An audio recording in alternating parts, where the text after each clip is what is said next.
Oi! So today we are going to be studying the concepts of authority. Like this series is focused on the concept of authority. But to understand authority, we first need to delve into a more basic concept, the concept of power. So our examination today is mainly going to be focused around understanding the basic building blocks and the basic definition, like the basic understanding of authority, which we are going to be using forward in the later episodes, right, around the topic. So let's just dive into it. Power essentially connotes many different kinds of understanding. There are conceptions about power which we will not be discussing, which are just like a broad scope of power. And but they are going to be encompassed in our basic structure, right? They're going to be encompassed because we are going to be examining from the least complex to more complex to the most complex, but in the basic, right? We're not going to be creating the whole theory of power, right? We're not doing power analysis right here. What we are doing is just describing how, in essence, we can conceive power, at least majorly, right? There are theorists who would do something very different, very different and very drastic in this regard. So, without further ado, let's begin. Like the first conception about power is related to force, at least physical. So, what happens if I push you, right?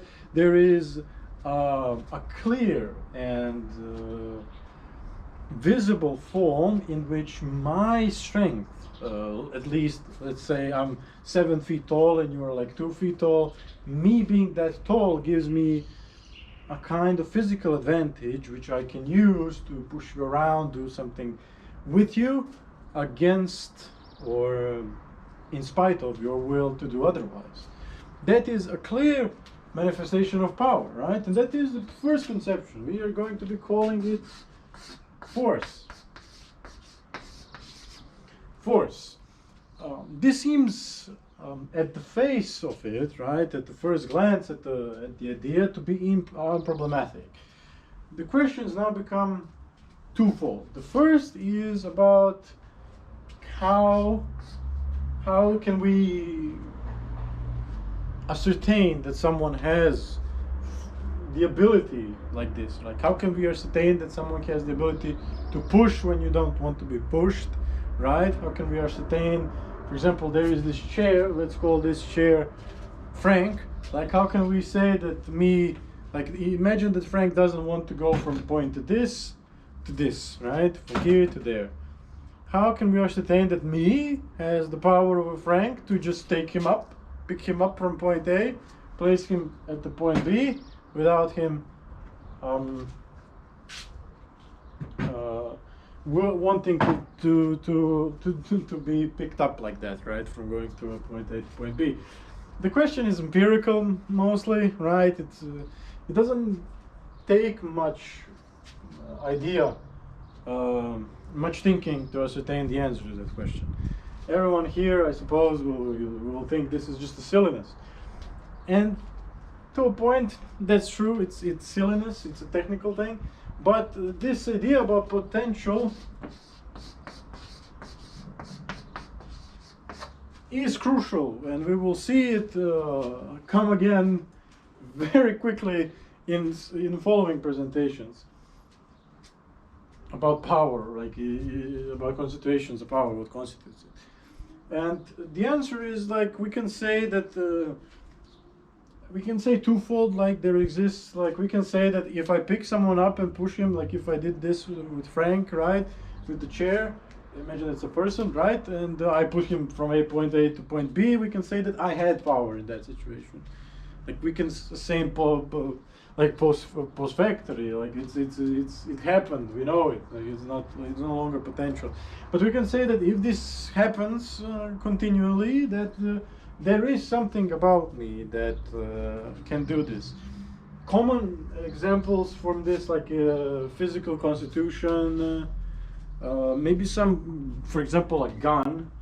Me having a gun makes me able to kill you, and you don't want to be killed, right? There are some tools which help create force, right? Create force in this regard. This force doesn't.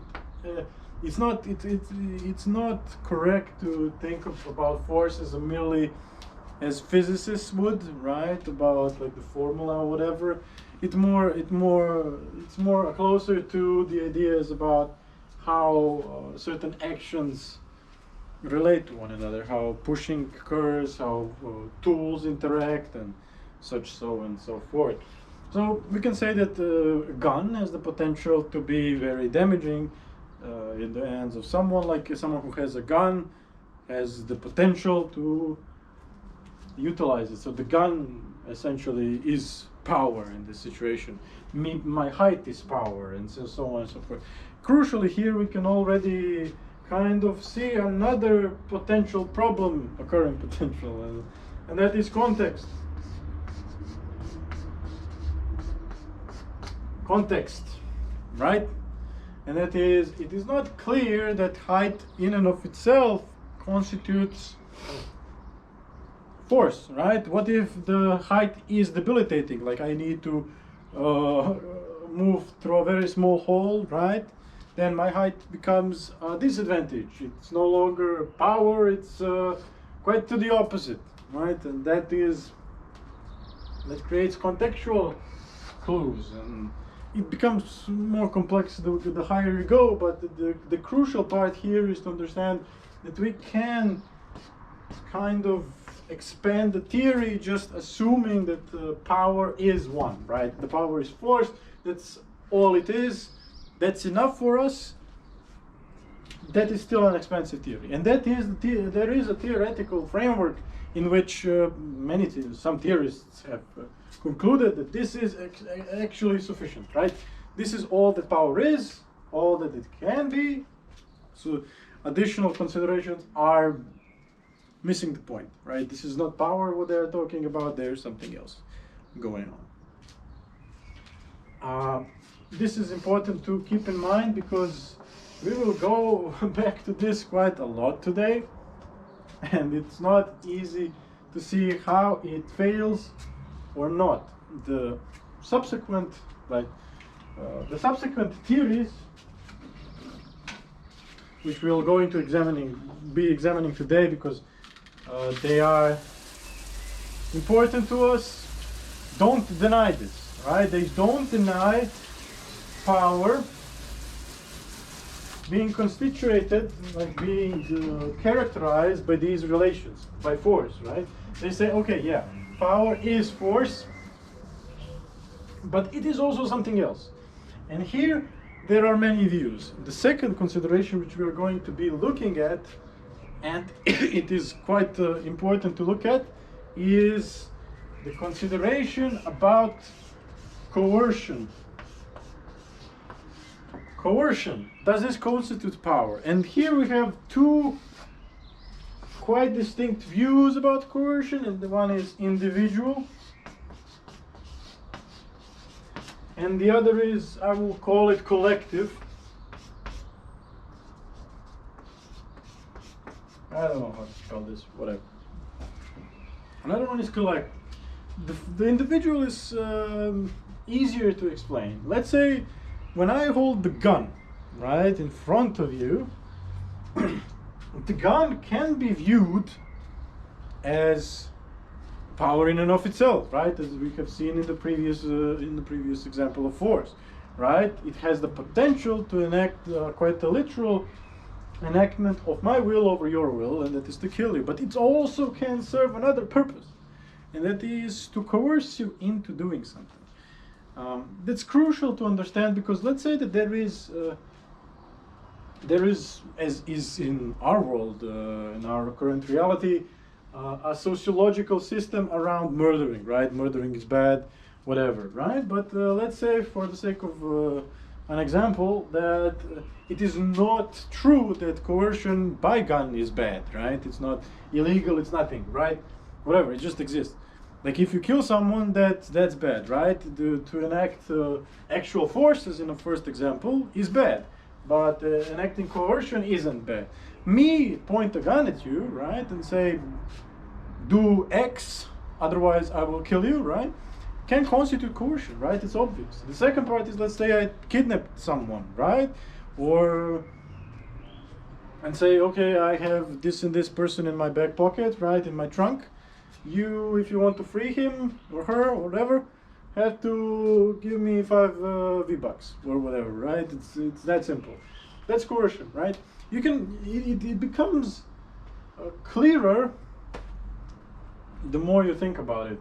Like we have experienced it. I don't have to give you many examples because you can already feel it many times in your own lives when coercion on the individual level occurs.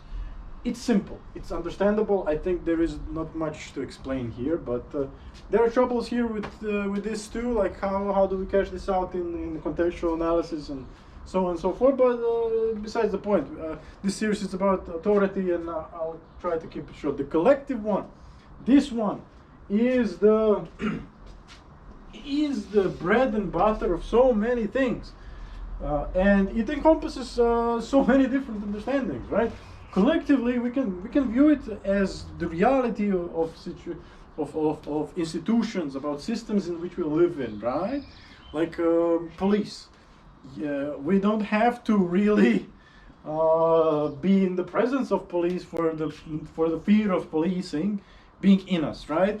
What if a policeman comes and I don't have like a fucking visa or whatever, right? That's already a presence of something. Another part is that we already kind of think in the terms of self-regulation by the presence of the policing mechanism, right? The policing becomes a sort of parasite in the brain. Like we think in terms of retribution through the prism of policing. That's also a collective form of coercion, right? I'm not saying in this case I should note that coercion has negative associations. I don't want to be completely unfair to the theories which affirm certain kinds of coercion, or maybe whatever, right? So we can say that this is justified form of coercion, right? Another one could be a famous one. We are now going into ideological consideration, which are far away, but just a small tease, I guess.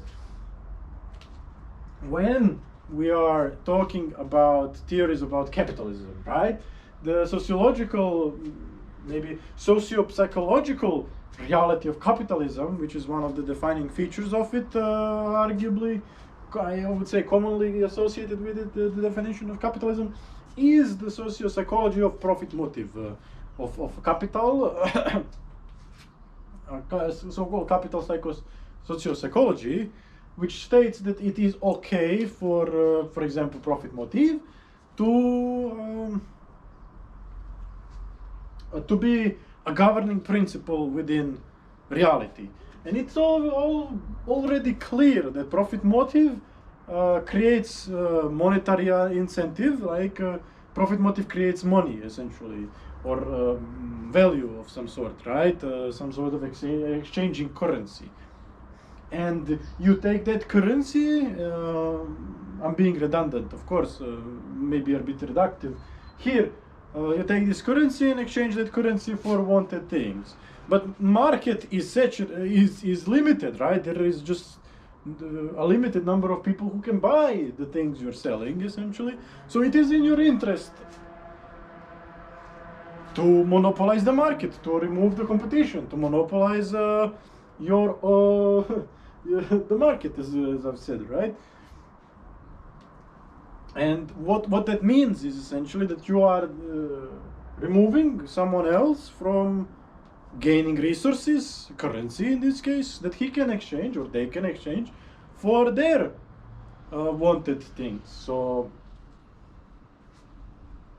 already we have a sort of coercive mechanization. It creates a socio-psychology of competition, which coerces people in a sense, or maybe influences people, which we are going to come to influence, but it's connected to this. Influences people into itself, kind of, right? It influences people to behave cruelly, to deny other people things, to see them as competitors, to alienate themselves from other people. This is like the basis of critique of capitalism from anti-capitalists, right? There is so much to say. I don't really want to cash it out completely here, but I think that I have explained the mechanism, right? Liberal democracies, the democracy for electoral democracy, representative democracy, all of these systems are coercive in some measure. Governments, right? They are often defined by political theories quite reductively. It's a slogan, but the governments are essentially places that have monopoly over violence, or legitimate use of violence, as they call it. That's kind of reductive, but you get the point. Like the legitimate form of violence, just because we have kind of created this center of violence, we already have created a center which in and of itself, by mere existence, acts as a coercive reality. That is what collective understanding of coercion kind of means. And there are more considerations of collective. It can be not really an institution, it can be just a thinking of the sphere. In popular terminology, zeitgeist, right? How people think in collective unity, essentially. For example, when we are talking about patriarchy, when we are talking about homophobia, they don't have to be institutionalized, they are often, right? But we can also talk about the thinking, right? The sociological reality of self-perpetuating thought, which doesn't really exist in an institution, but is creative or collective coercion to behave a certain way. So we can heteronormativity is often the case here, or mononormativity for monogamous relationships, for heteronormative existence, for queer exclusion and things like that, right? We just kind of think about normalcy. That is another one. Normalcy, normality as a sort of a coercive mechanism, because what is considered normal, right? And when we say, okay, these homosexuals aren't normal, that becomes, it's not institutionalized, right? It often can be, of course, but it's not in this case. That just the presence of this mind in many people is sufficient, essentially, to create and be in collective kind of coercion. That is essentially what we mean when we say this, right? And there are theories which say, okay, coercion is a form of power. So if an individual has the power of a gun, right? He has a gun and has mind, although this is also contentious. Does he have to be conscious or not, aware of what he is doing? But individual has a gun. Individual has the purpose of using that reality to influence our choices, despite our will to do otherwise, right? To limit our choices in some kind of way. Then that is also power, but they would deny that collective is, right? Or vice versa. Maybe they say collective is, right? Another thing I maybe should have mentioned is that when we're talking about collective forms of coercion, we are not really talking exclusively about changing minds, right? In the sense of, okay, I wanted to do A, now I'm doing B because collective coercion, right? What we do, and what is often done, is that collective coercion is a form of limitation. Let's say that this circle right here, right, is the sphere of all our choices in some sense. Then comes collective coercion. This is not, I'm just personifying it, right? And then it becomes this, right? And this is now our sphere of things that we can think of, right? For example, famous book for this is Capitalism Realism, which says that capitalism has become in and of itself a coercive collective coercive mechanism which limits our choices and our creativity, that we now can't think about this, we can only think about this, and what is in this square here is only things which are affirmative and positive to capitalism itself. There are other ways to tackle this from points of anti-intellectualism and so on and so forth. Like there is a great amount of theory about how these things work. But that should be sufficient for our current understanding of the second part. And now we go to third and then the fourth, which are quite harder to actually think about.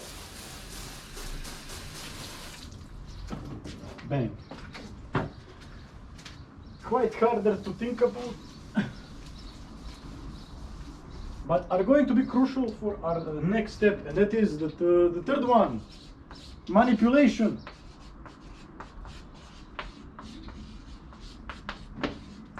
Manipulation, this is another one, right?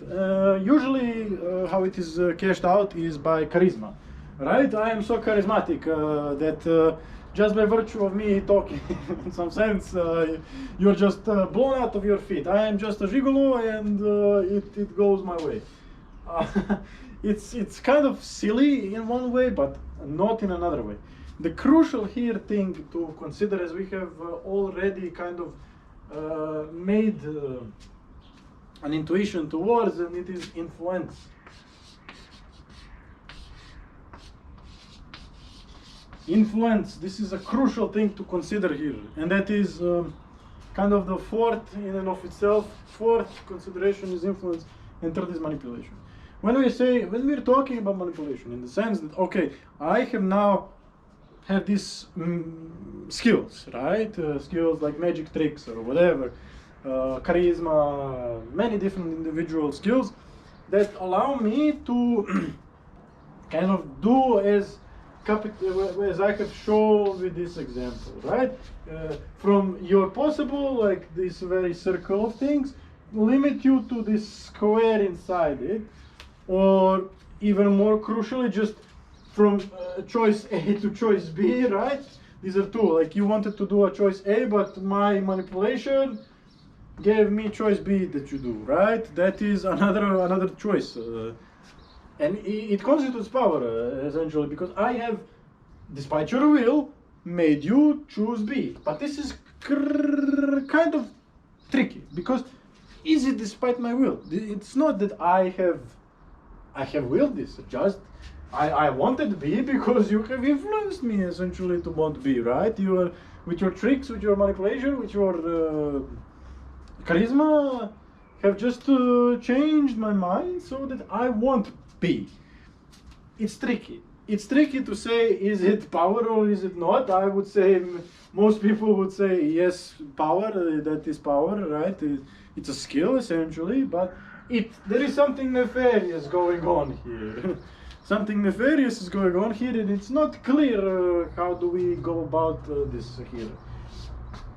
But there is something nefarious, and in our previous cases, all kind of stem from this occurring or this occurring, right? Or both, right? So now we have this occurring or this occurring, but it is not clear, are we talking about power anymore?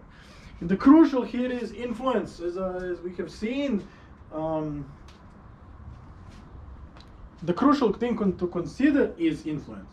So when we're talking, it's clear in most sociological cases, and even in common sense, right? Even when you think about it,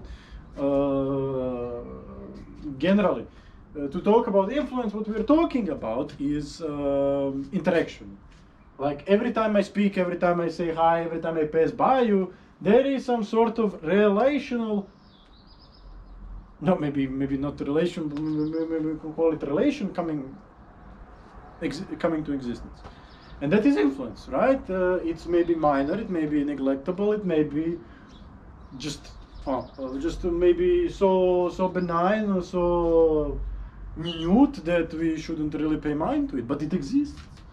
And it's not clear completely to say that it cannot constitute or this, right? And that becomes problem. How do we?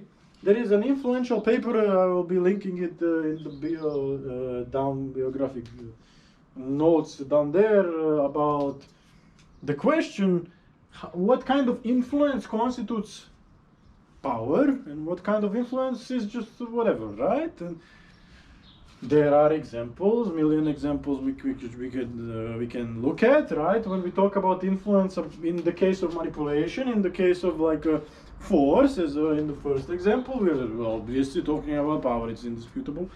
No one really disputes it. Maybe rarely, maybe someone will, but generally, rare people do. But when we talk about saying hi to your neighbor, not who thinks this is power, right? So what's the difference between the two?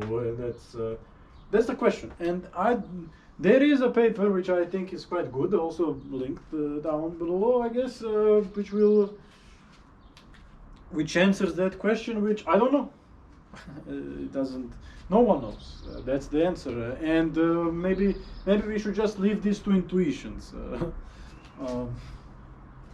Maybe we should just leave it to intuitions. Maybe we should just kind of relax, put it away, sort of, and just say, okay, we can kind of intuit what is happening with influence, and say, yeah, this is bad, this is good, this is benign, this is not, and just go from there. The other part about this is that doesn't seem all that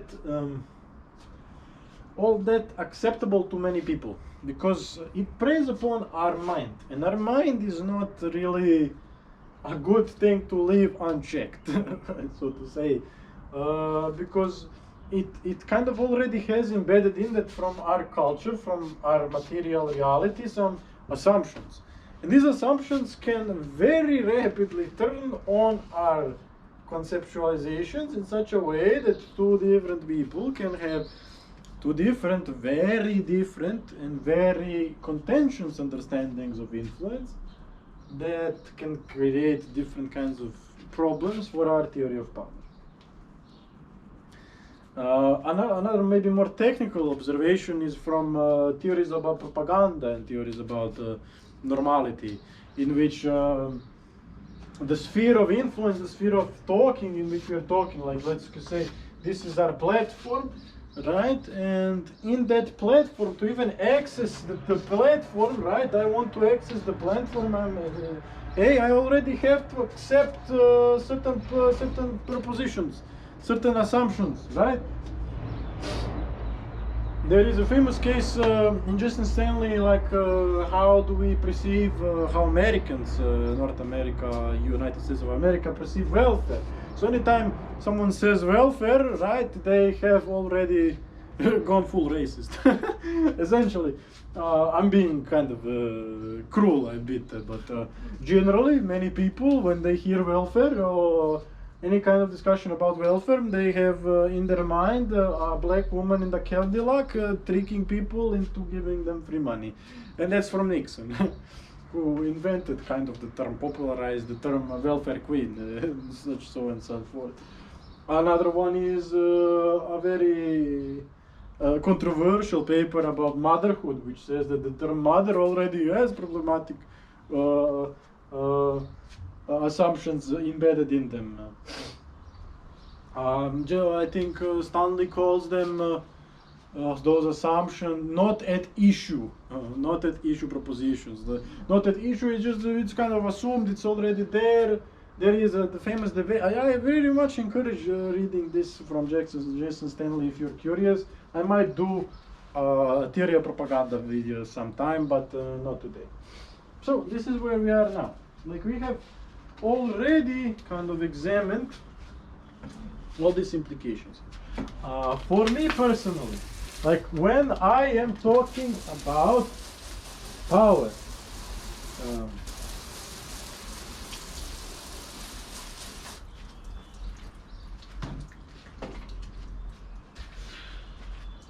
so going forward, when I am talking about power, I am talking about everything I have just now mentioned.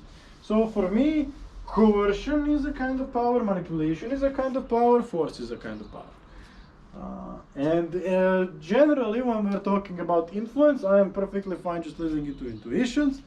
I'm not going that deep into the theory of power to actually to actually answer those questions completely. Maybe someday, if there is enough interest, I will go in even deeper into the theory of power. Maybe most famously, theory of power, power structures is something which is power analysis. It's famously done by black scholars and anarchists about the creation of these realities of power. A very, very, very good thing to kind of think about. Now we come to our main point of the video, and that is authority.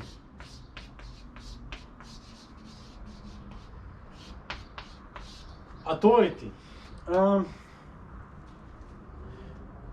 Today I'm going to show a couple of definitions or understandings about authority, which are necessary for our conceptualization going forward. This is just going to be how I use the term, right? In conclusion, I will say how I use the term, but when we're going forward in historical context, I will sometimes change the meaning. I will note it, of course, but it is important to consider that different sociological contexts or social contexts, economic context, historical context give rise to different definitions of authority. For me, and this is not everything I say here is not without its discontents, because this is a very, very, very contentious topic. What constitutes it, how it manifests, and so on and so forth. And there are many theories which we will go and examine, which have such lunatic, for me personally, ideas about it that is just weird. I will start with the one I think is the best, I think. And that is to consider authority as a sort of justificational methodology, right? This is justificational reality for the creation, perpetuation, and usage of power. Of course, I will note right now that one of the leading scholars, some of the best scholars in this area would object to this. They would say that this is a bit reductive. They would say that we can't talk about authority merely as a situation about justification. I think they're wrong. But to explain what I mean, when we are talking about authority, generally what we mean is that someone has a sort of justification. In my view, this is the explanation of that view that I'm just talking. Sort of justification to enact his will over the will of others. So, what's the difference between that and power? Power, when we have seen, for example, in the most basic force, right? For me to take this Frank, the chair, and take him from place A to place B, that is my ability to do that, and my reality of having done that. The mechanism by which I have done that is by virtue of my power, right? It's a sort of reality of me and Frank here. The justification for that action, right? How I say why I could have done that, right? Why me doing that is actually okay, acceptable in some way, is authority. Crucially here, it is maybe something which theories which are opposed to this, like Furedi, Frank, kind of agree with, is that this doesn't have to be said. And I would say that the final realm to which all authority seeks to go into the realm of not having to be justified at all. The justification is already present in the very social institutions in which they exist. So it is not really, for example, this is, let's call it capitalism. Capitalism is a hierarchical system. This is undisputed, right? And for capitalism to sustain the hierarchy which it has, right? Let's call it hierarchy here. We have bourgeoisie and proletariat in the Marxian terminology, right? To sustain this a hierarchy here, it needs justificational methodologies. These justifications vary. There are so many of them, and they are intricate in and of themselves, and this is not video in which I'm explaining them. One of them is just that the bureaucratic class is meritocracy, right? We have one of justification, we can call it meritocracy. Meritocracy, the other one can be motivation, right, and so on and so forth, right? And the key role that capitalism wants is that for these justificational methodologies, right, for these justifications, to not have to be set. They are just there, they don't matter at all, essentially. They are here, they are present, right? They just become silent, they become normal. We have so internalized these that they don't have to be said. I don't have to tell you, for example, let's say that this chair Frank is the proletariat in this case, and I'm the bourgeoisie. Me taking him, Frank, and moving him from place A to B, actually utilizing power, the force we have just seen, is something that I do. And for example, you, the audience right now, will just connect it subconsciously and say, yeah, he's bourgeoisie, right? He's a big boy, right? And by virtue of his merit, he can do that. That's okay. Whatever Frank thinks, fuck him. That's the idea. Now, when you say it, it sounds bad, but this is what happens. We have already internalized it.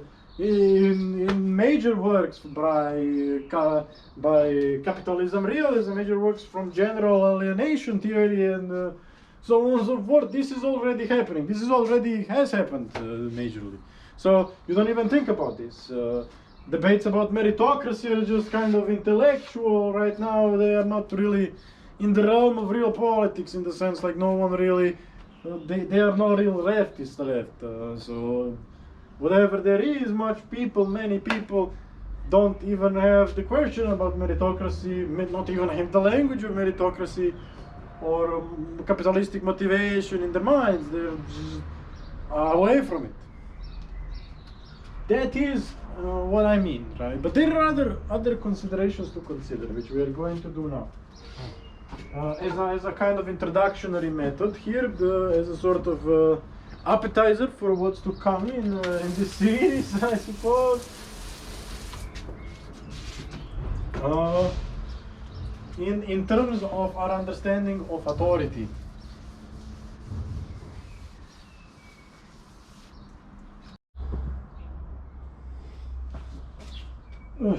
So, charisma, the third conceptualization of charisma.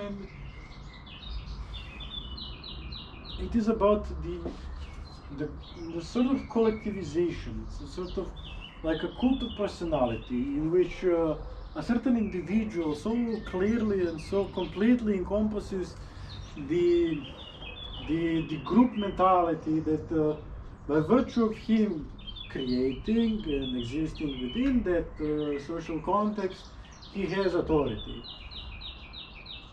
The subsequent creations and utilizations of power structures, such as police, such as killings, assassinations, creations, political decisions, are justified by virtue of him doing it, since he is the embodiment of the whole system. Or they are. This would be a female, but I'm not familiar with any in any woman actually being in this position ever.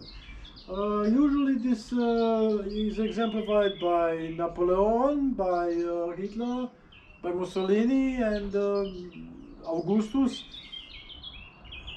I think Weber had his own conceptualization in which authority rested on charisma. This doesn't have to be charisma, it can be many different things. And when we're going to be studying about ancient Rome, we will see a term called autocracy. which is very much connected to charisma. And that's about, it's a short introduction. It really doesn't have, we will see it later on, but it's not that difficult to conceptualize. It doesn't have many different connotations. However, now we come to a one which I think is very often defended. The maybe most popular view, essentially, and that is the view about authority, which creates authority again, which creates in authority a sort of what I have already described in my personal definition, and it is that authority doesn't have any justificational mechanizations, maybe some lackluster ones, but what it strives to do and what it achieves is a sort of situation in which it exists and people can do, enact their own will, essentially, strive for obey, create rule, whatever, by virtue of themselves being there, essentially. It kind of connotes all these things which I have stated, but it doesn't say that authority existing, like the difference between me and this view is that to them the existence of justification is already diminishing authority. It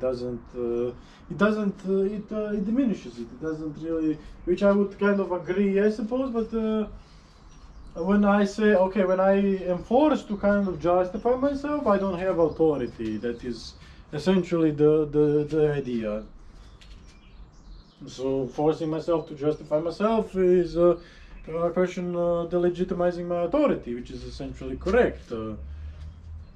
That is what I mean by striving towards this realm, but this realm is in and of itself the end goal of this theory here, and it says not only is it an end goal, it is also what authority is.